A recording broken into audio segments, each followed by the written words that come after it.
కుప్పం నియోజకవర్గంలో అప్పు తీర్చలేదని మహిళను చెట్టుకు కట్టేసి దాడి చేసిన ఘటన అయ్యారు. కొడుకు ముందు తల్లిని కట్టేసి కొట్టడం అనేది అత్యంత బాధాకరమైన విషయం అన్నారు. ఏపీ ముఖ్యమంత్రి చంద్రబాబు సొంత నియోజకవర్గంలో ఇంత దారుణం జరుగుతుంటే ఏం చేస్తున్నారని ప్రశ్నించారు. రాష్ట్ర హోం మినిస్టర్ మహిళల రక్షణను గాలికి వదిలేశారన్నారు. కుప్పంలో జరిగిన ఇన్సిడెంట్ చూస్తుంటే నిజంగా చాలా బాధాకరంగా ఉంది. సీఎం చంద్రబాబు నాయుడు గారి సొంత నియోజకవర్గంలోనే ఇలా జరుగుతుందంటే రాష్ట్రంలో మహిళలకి ఏమాత్రం భద్రత కల్పిస్తున్నారో ఒకసారి రాష్ట్ర ప్రజలు ఆలోచించగలరు. ఎందుకంటే చంద్రబాబు నాయుడు గారు అధికారంలోకి వచ్చిన తర్వాత ఇది ప్రజాస్వామ్యమా, రెడ్ బుక్ రాజ్యాంగమా అనే అనుమానం కలిగే విధంగా ఈరోజు రాష్ట్రంలో ప్రతి రోజు కూడా మహిళల మీద, బాలికల మీద దాడులు చేయటం, అత్యాచారాలు చేయటం, హత్యలు చేయటం, చెట్టుకు కట్టేసి కొట్టడం, ఇవి ఏ రాష్ట్రంలో అయినా జరుగుతున్నాయా? ఒక్క ఆంధ్రప్రదేశ్ లోనే జరుగుతుంది అంటే ఇక్కడ చంద్రబాబు నాయుడు గారు గాని, పవన్ కళ్యాణ్ గారు కానివ్వండి, అలాగే హోంమంత్రి అనిత గారు గాని ఎలా నిర్లక్ష్యంగా వ్యవహరిస్తున్నారు, ఎలా మహిళల రక్షణని గాలికి వదిలేశారో అందరికీ అర్థమవుతుంది. మాటలు మాత్రం ఇంత చెప్తారు. అధికారంలోకి వచ్చేప్పుడు ఏం చెప్పారండి? చంద్రబాబు నాయుడు అంటారు, ఎవరైనా ఆడపిల్లల జోలికి వస్తే అదే వాళ్ళకి చివరి రోజు అవుతుంది అన్నారు. మరి మీ సొంత నియోజకవర్గంలో భర్త అప్పు చేశాడని భార్యని చెట్టుకు కట్టేసి కొడుతుంటే మరి మీరు ఏం చర్యలు చేపట్టారు? ఎక్కడి నుంచి వీళ్ళకి ధైర్యం వచ్చిందని నేను అడుగుతున్నాను.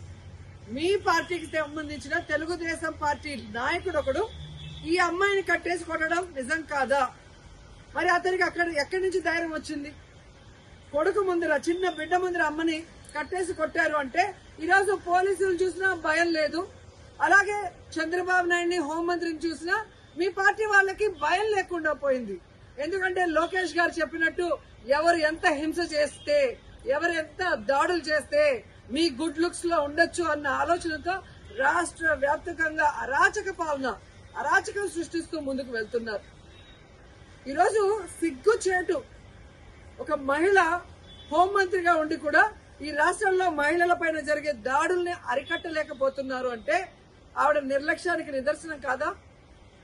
ఈరోజు పరిటాల సునీత గారి నియోజకవర్గంలో 14 సంవత్సరాల అమ్మాయిని, చిన్న అమ్మాయిని 14 మంది తెలుగుదేశం పార్టీ నాయకులు రేప్ చేస్తే కనీసం ఏం చర్యలు చేస్తుందండి? కనీసం వెళ్లి పలకరించిందా? అలాగే అనంతపూర్లో ఒక గిరిజన ఇంటర్మీడియట్ స్టూడెంట్ ని చంపేస్తే పోలీసుల నిర్లక్ష్యం వల్ల అమ్మాయి చనిపోతే అక్కడికి వెళ్లి హోంమంత్రి ఏమైనా చర్యలు చేపట్టిందా? మళ్ళీ గొప్పగా ఎన్నికల తర్వాత చెప్తుంది చంద్రబాబు నాయుడు ముఖ్యమంత్రి అయ్యాడు కాబట్టి ఇక ఆంధ్రప్రదేశ్ లో మహిళలంతా గుండెల మీద చేతులు వేసుకుని ప్రశాంతంగా నిద్రపోవచ్చని భారీ డైలాగ్ కొట్టింది. కనీసం కుప్పంలో కూడా మహిళలు ప్రశాంతంగా పడుకునే పరిస్థితి లేకుండా పోయింది. ఈరోజు ఆవిడ సెల్ ఫోన్ లో ఏ విధంగా వీడియో కాల్ చేసి పరామర్శిస్తోందంటే ఈవిడ అహంకారానికి నిదర్శనం కాదని నేను అడుగుతున్నా. హోంమంత్రి అంటే రాష్ట్రంలో మహిళలకి, ప్రజలకి రక్షణ కల్పించాల్సిన బాధ్యత ఉంది. అంతకన్నా ఏమో పని ఉన్నట్టు బిజీ అంటూ ఇంతవరకు ఒక ఇన్సిడెంట్ జరిగితే కూడా పోయి పరామర్శించదు. తప్పు చేసిన వాళ్ళని అరెస్ట్ చేయించాలన్న చిత్తశుద్ధి ఉండదు. సాక్షి ఈ విషయాన్ని వెలుగులో తెచ్చేంత వరకు ఇటు చంద్రబాబు నాయుడు గారికి గాని, అటు హోంమంత్రికి గాని విషయం తెలియలేదు, చర్యలు చేపట్టలేదు అంటే అంతకన్నా సిగ్గుచేటు ఏదైనా ఉందా? సీఎం గాని, డిప్యూటీ సీఎం, హోంమంత్రి టోటల్ ఫెయిల్యూర్ కాదా నేను అడుగుతున్నా. ఇంతవరకు సంవత్సరం అవుతుంది. మహిళల భద్రత గురించి ఏ రోజైనా మీరు ఒక కమిటీని వేసి ముఖ్యమైన నాయకులు దాని మీద డిస్కషన్ చేశారా? మహిళలంటే అంత చిన్న చూపు. ఓట్లు వేసుకోవడానికి మహిళలు కావాలి, కానీ వాళ్ళకి రక్షణ ఇవ్వడానికి, వాళ్ళకి వెల్ఫేర్ చేయడానికి, వాళ్ళని అభివృద్ధిలో తీసుకురావడానికి మాత్రం వాళ్ళు మనుషులుగా మీకు పరిగణలో తీసుకోరు. ఇప్పటికైనా చంద్రబాబు నాయుడు గారు, పవన్ కళ్యాణ్ గారు, లోకేష్ గారు, అనిత గారు రెడ్ బుక్ రాజ్యాంగాన్ని పక్కన పెట్టి ముందు ఆడపిల్లకి రక్షణ కల్పించాల్సిన బాధ్యత తీసుకోండి.